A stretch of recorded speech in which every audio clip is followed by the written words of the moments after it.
sa'yo na mag-aral ka. Tapos meron pang isang beses na sinabihan niya ako, alam mo, pwede ka mag-aral ng mabuti, magiging halaman ka lang dyan sa gilid. Ganyan yung force by which he emphasized into my brain that I need to become a lawyer. So nung pumasa na ako ng bar, doon ko nakita ang pagbabago sa magulang ko. Hindi sa nanay ko dahil ang nanay ko sobrang supportive doon. Kahit maging halaman ako, didiligan ako nun eh. Ganyan kabait ang nanay ko. Diba? Pero nung nakita niya yung grade ko sa bar exams at nakita niya na mas mataas yung grade ko sa bar exams kaysa sa kanya, nanay ko. At hindi lang point 1, point 2, point 3, 5 points ang layo namin sa grado. Doon siya nagbago. Parang naging tao na ako sa paningin niya. Lalo pati, pag every time nababanggit yung grade sa bar, hindi na siya talaga nagsasalita. Tapos lagi ko pa sinasayan pa ha, kasi hindi ako nag-aral eh. Kung nag-aral ako, top-notcher ako eh.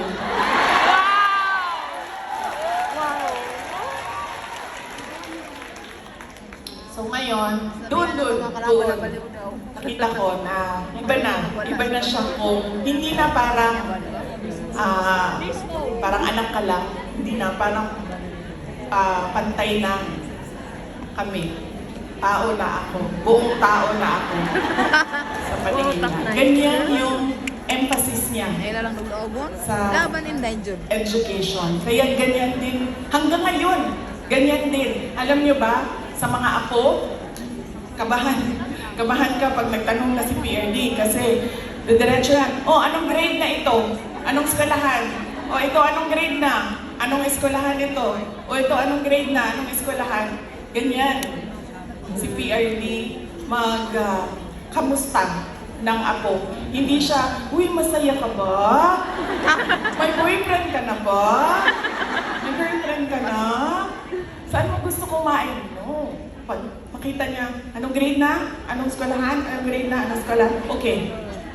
Nag-aaral? Okay. Ganon pa rin. Ka-hardliner siya sa education. So yan yung talaga, pinagpapasalamat ko sa kanya. Dahil kung hindi ako naging abogado, lalo pati yung mga pinagdaanan ko ngayon, hindi ko siya, kasi ngayon naiintindihan ko eh, kung ano yung pinagdadaanan ko. Siguro kung hindi niya pinilit, hindi ako ganito ka-confident sa aking ginagawa.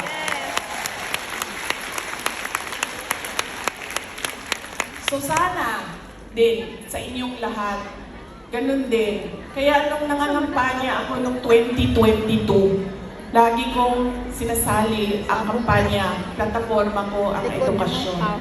Sana ganun din ang inyong mga anak, ang inyong mga kapatid, ang inyong mga apo. Huwag ninyo silang tigilan. Dahil minsan ako, pag pumupunta sa mga barangay ninyo, sa mga municipality ninyo, meron talaga akong naririnig na sumasagot na, oh, college graduate naman pero wala namang trabaho.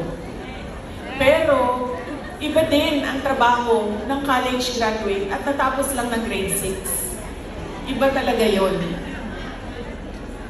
Iba yung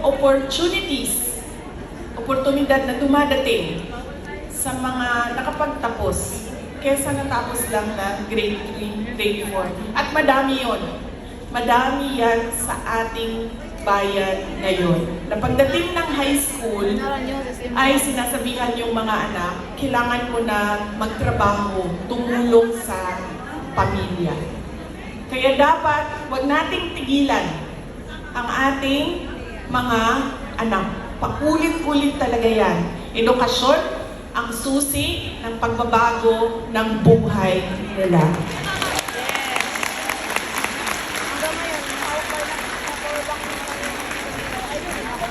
Pagpapasalamat para kay PRRD para sa edukasyon. Ang susunod po ay ang pagpili natin ng kandidato sa 2025 ngayong darating na buwan. Kay bawa mo na tagam, kaon ba akong tagam atong 2022 no?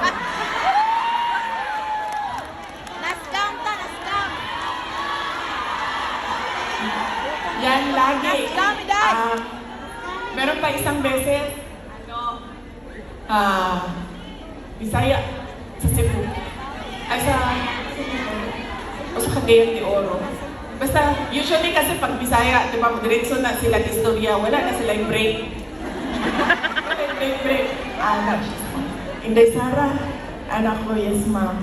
Ano siya, nakakaon kang tagam, no?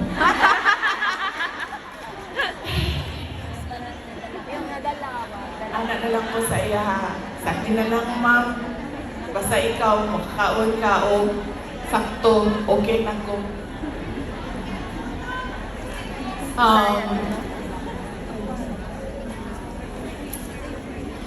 Ayaw ko kasi, masakit sa akin ang sabihin ang sorry sa inyong lahat. I-explain ko na lang. Kasi alam nyo, kahit saan ako pumunta, sabihin ko sa inyo sa Samar, ito talaga mga maalala ko eh. Samar, Pangasinan, Batangas. Dito sa Mindanao, sure na maingon na siya. Moingon na din na sila o imuhaning sala tanan. Wala na lali sa Mindanao. Bago lang, saan yun? Bago lang. Parang kahapon ba yun? Ay, kahapon! Kasi dinala ko yung youngest ko sa Disneyland. So na yung mga taga Cebu. Ay, di rin nagsidisan ako. Hana ang mga taga Cebu. Kibaw ba kay Inday Sara no? Nabudol ba yung tungod ninyo?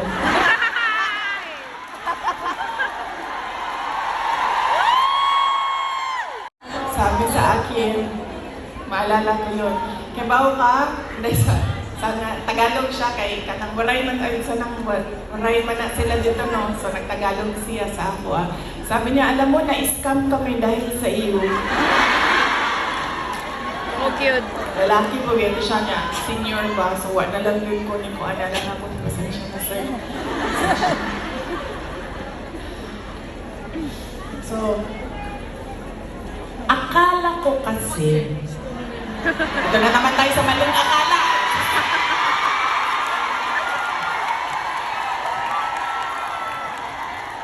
Hindi totoo ito. Akala ko kasi gusto niya na mas magandang bayan, mas maayos na Pilipinas kung ano yung pinagdaanan natin noon. Kasi ang plataforma namin nung tumakbo kami, unity at continuity.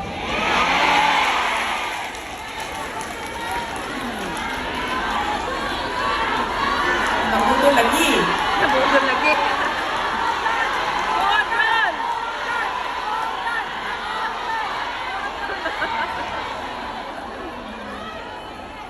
Kasi ako, sumusunod ako sa tatay ko. Ibig sabihin, sa trabaho ba, hindi ako sumusunod sa tatay ko sa personal. Kaya nga ako nagtatago, di ba? Sumusunod ako sa trabaho. Nag-mayor siya. Nag-vice mayor siya. Vice mayor ako. So, ang ginagawa ko, there has to be something, added value ba? Value added sa iyo. Di ba? Kasi, paano ba naman na binoto namin ito si Rodrigo, pero binoto ka namin, wala namang value added. wala namang dagdag na kahalagahan sa iyo. Yes. Diba? So sumusunod ako sa tatay ko. Nag-vice mayor siya, nag-vice mayor ako. Nag-mayor siya, nag-mayor ako. Noong, sandali lang ma'am, mamaya na yung president. Sandali lang. So nung mayor ako, ano ba yung targets ko as mayor? Diba? Kasi kailangan may value added sa iyo. So sabi ko, okay, ganito na ang nagawa ng administration ni President Duterte. Saan pa ba namin dadalhin ang Davao City? So may target kami. Nung umalis ako sa Davao City as mayor, number 4, most competitive city na ang Davao City. Number 8 na kami sa mga pinakamayaman na syudad sa buong bansa.